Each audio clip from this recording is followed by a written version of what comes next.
fait, aussi ce soir, on a Nicolas, marchand de Shape WLB, qui est une compagnie de Saint-Hubert qui font ces rigs-là. En fait, je vais laisser Nicolas venir en parler. En fait, c'est lui qui a amené le dolly aussi. Ouais, attends, on va te prêter le micro. Ah, le micro. Non, mais je vais y aller. Bon. 1, 2, on a-tu un micro? OK. Ben, je pense que ça va aller Allô? bien avec lui. Allô? 1, 2. Donc, je viens vous parler des produits Shape. Au départ, cette compagnie-là a été créée par Charles Vallière et Mylène Girard, qui sont deux anciens techniciens qui travaillent en film à Montréal. Charles travaillait dans le milieu du décor et Mylène, sa femme, travaillait comme assistante cam. Et au fil des ans, comme vous le savez, en vidéo, la grosseur des caméras a rapetissé beaucoup. Donc, d'où le besoin d'avoir à créer des supports caméra pour les shots à main levée, qui sont, comme on le sait, pour ceux qui font de la vidéo... Il fonctionne. Il fonctionne? Oui. Il fonctionne pas, je pense. Oui? Ouais. Donc, c'est ça. Au fil des ans, avec les... comme je disais, là, les caméras rapetissent beaucoup. Les shots à main levée étaient jamais stables. Les producteurs étaient jamais contents. Et évidemment, ce soir, on parle plus de caméras photo. Fait que je vais t'inviter à venir prendre le support sur l'épaule. Puis vous allez voir que pour des shots à main levée, on gagne une grande stabilité avec ce type de support-là.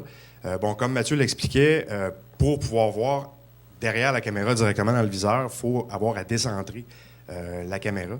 Mais c'est des supports qui sont, un très léger, deux très résistants et qui sont très modulaires et qui vous permettent de pouvoir ajouter différents accessoires en arrière.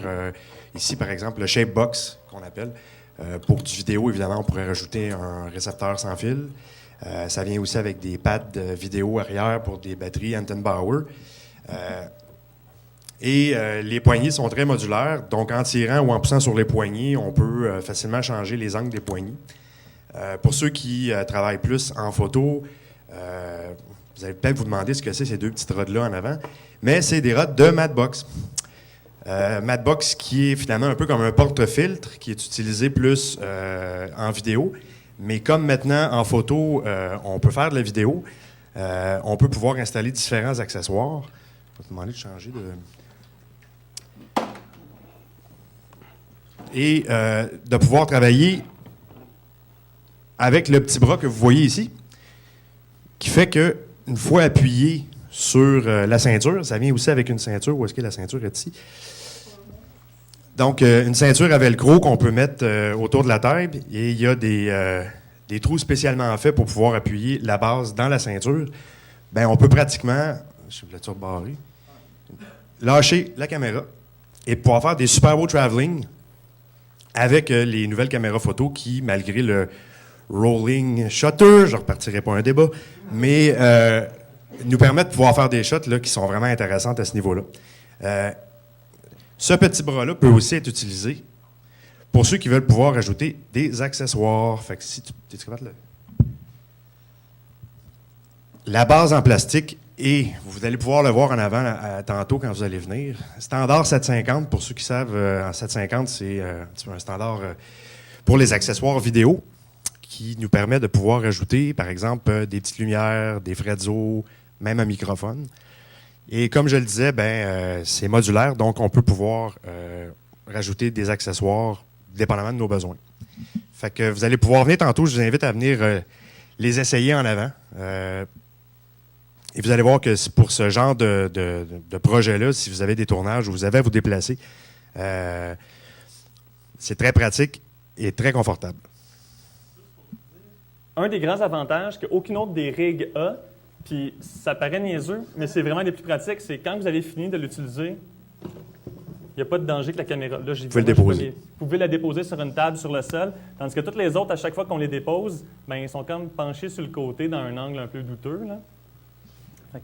Le dernier petit truc, c'est le fameux dolly, qui est fabriqué en aluminium avec des rails qui sont, pour ceux qui ont fait du vidéo ou du film, là, qui sont habitués avec des rails, ce qu'on appelle les rails tubulaires. Vous allez pouvoir les voir en avant. Là, de plus en plus, les rails tubulaires, c'est fragile, il faut les chimer, il faut mettre des petits bouts de bois. Là, on parle d'un gros rail solide en aluminium et qui est monté, évidemment, là, la base du dolly sur des roues de skateboard de très haute qualité. Et il y a également des roues sur le côté. Et le dolly comme tel vient avec des bases que vous allez voir en avant quand vous allez venir tantôt, là, qui sont vissées à même le dolly.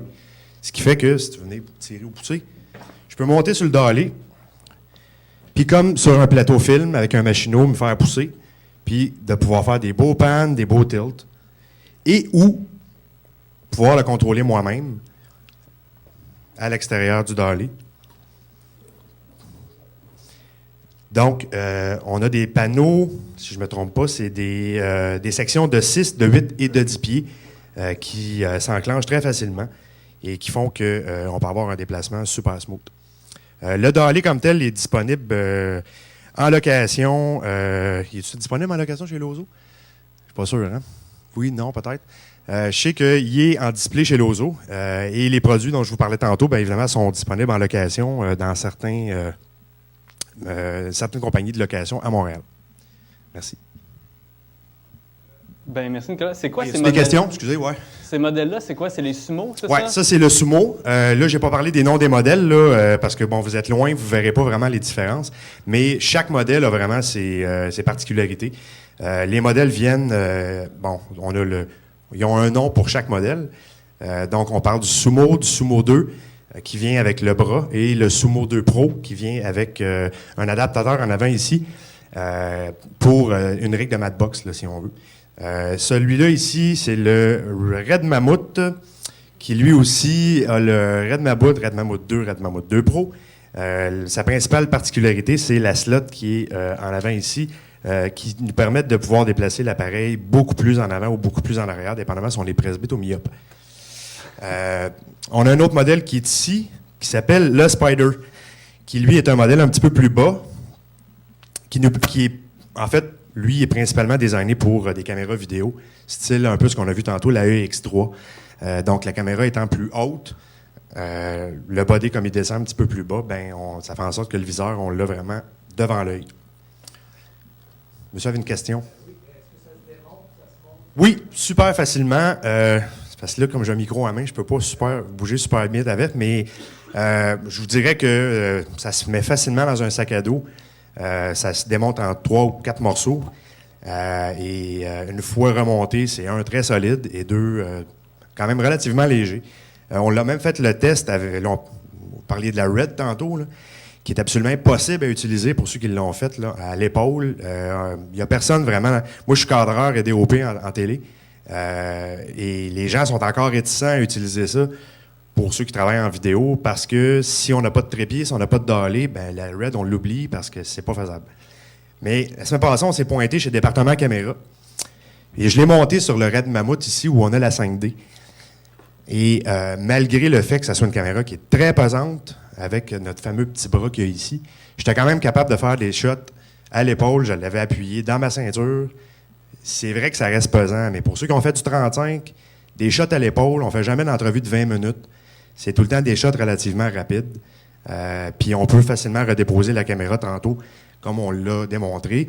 Je l'ai pris, la Red, je l'ai mis par terre après comme ça, puis elle tient là, tout seul, et le tour est joué. Fait que pour ceux qui veulent venir manipuler pendant la pause et essayer les supports, je vous invite à venir en avant. Good, ben merci. Good.